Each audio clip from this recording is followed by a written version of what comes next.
chest. Hi, I came about this because I had a Coleman cooler that kept 10 pounds of ice for 24 hours and then it was all melted. And that wasn't good enough.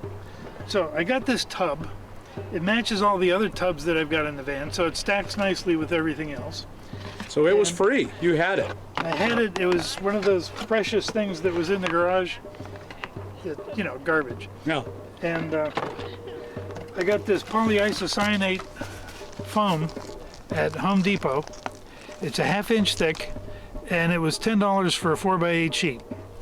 And one 4x8 sheet is what you see inside this ice chest. So far your total cost is $10. Out of pocket, right. So it's not much room for food, but you gotta have something to keep the food out of the ice. This is a 19.5 quart tub, same brand, Rubbermaid, and it has the same slope on the sides as the outer tub. And right now it's got 15 pounds of ice in it. It was down to about 5.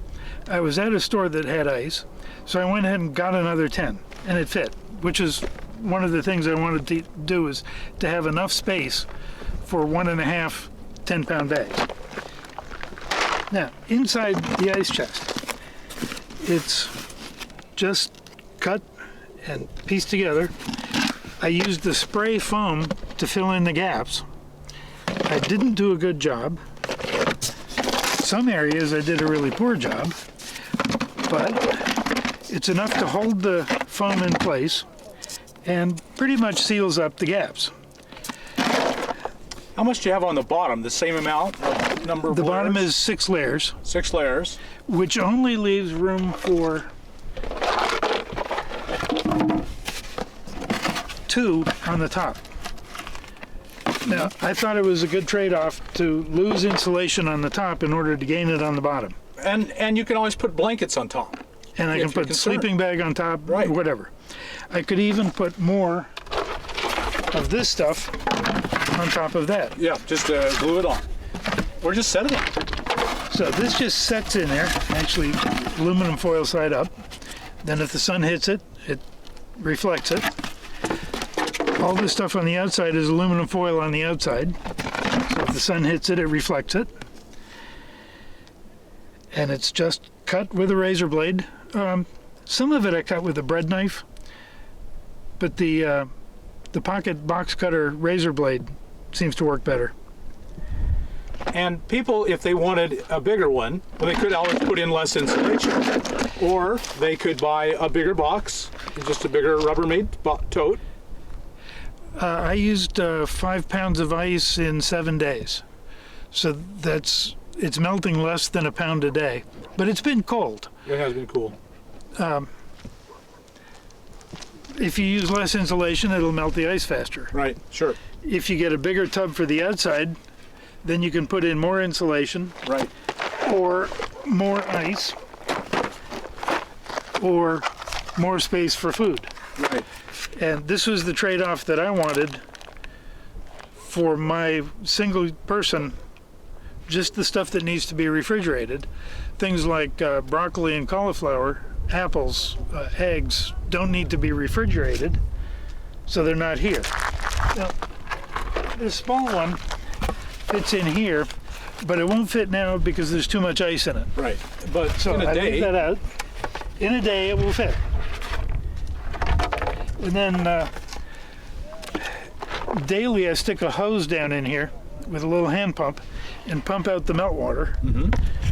No, it's so small you could just lift it out. Yeah, I could. You could.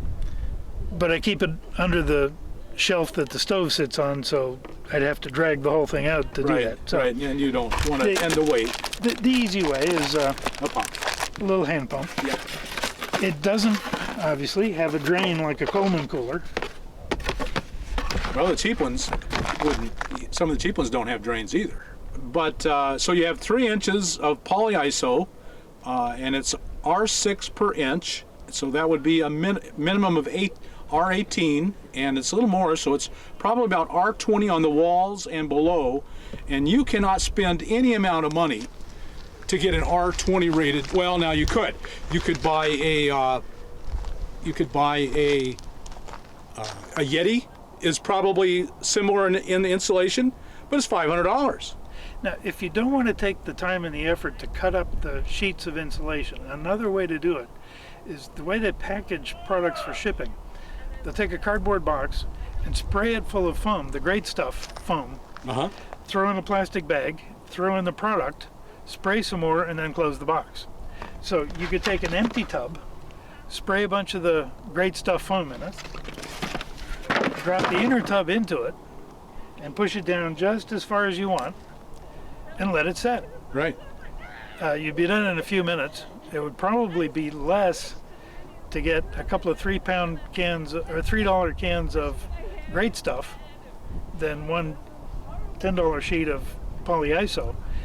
The insulation is probably not quite as good, but Right. it's probably not a whole lot worse. No.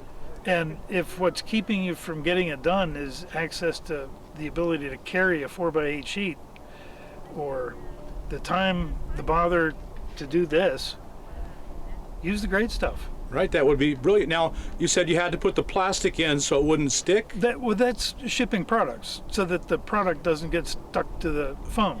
but this being a But plastic no. tub, A plastic tub with a plastic tub in it, and you never want them to come apart. You don't need the plastic sheet in between. right, right.